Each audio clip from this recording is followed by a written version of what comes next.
one of the biggest challenges when it comes to human trafficking is the fact that it's such a clandestine crime, and um, we might live next to someone who's being trafficked by their own parents, or a woman that might be trafficked by her own husband, or we might be living next to someone who's busy on the deep dark web trading in organs or trading in drugs, or you would never know. Um, the most important part is for us to be awake, to be vigilant, to be, yeah, assertive is the right word. How do we do this? Victim identification is really, really a tricky part of the human trafficking cycle, because it's often comes across as if the trafficker, especially in the sex trafficking trade, as if the trafficking is the boyfriend of the girl who is enslaved. Um, we have trained magistrates. I've personally trained magistrates to try and explain to them how to identify human trafficking victims when they get to court, because often these victims come from other parts of the world.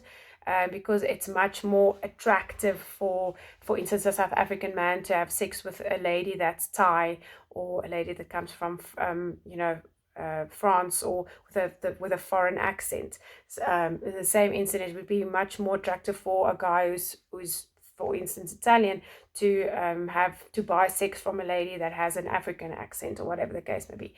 So it's very tough to identify this human trafficking situation, or human trafficking survivors, or victims who are still enslaved.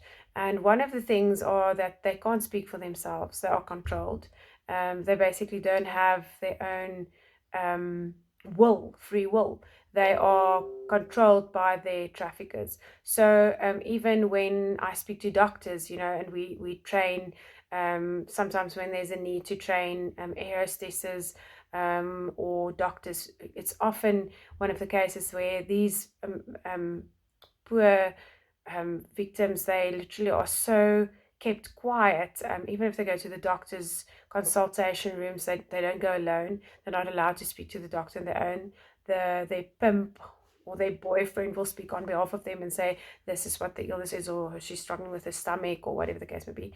I know in one of the instances, this young woman went with her boyfriend to the doctor, and the doctor tried to communicate with her on her own, and the her pimp just didn't allow it, and said, well, I speak on her behalf because she's not feeling well, she can't speak. And the doctor couldn't even, properly, try and do a consultation or investigate about her woman. It was about her ovaries and something was wrong. And in the end, all he could give her was pain tablets, and like half a day later, she was dropped there in front of the doctor's consulting rooms, and she was dead. So she had, it's very, very personal, and I apologize to the guys who's listening to this, but she when the trafficking victims are on their periods, they have to put in tampons, very deep, so that they can still have sex.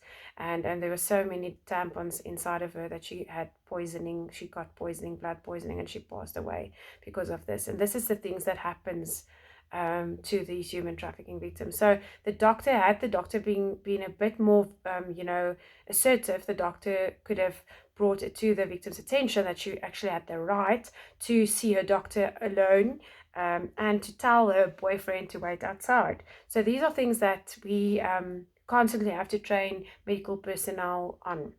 We also had an air hostess, British Airways air hostess, that was very assertive. She had seen a father and two children on one of the flights, and something wasn't right. She picked up that the dad spoke a complete different language than the children. The children couldn't communicate with the dad, and she had gone to the captain and said, we cannot, this flight cannot, take off. Something's not right. And after, some investigation was done, they called the authorities, and it was found that these two children was being trafficked to another country. So the air carriers sometimes also have to be vigilant. It's all around us in all different spheres of our society. So if you see something that looks weird, say something. 0800 222 777.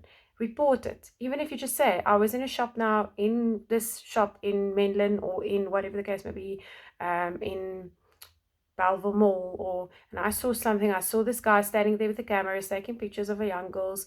Let the police go. Report it at the Human Trafficking Helpline. You might be saving a life.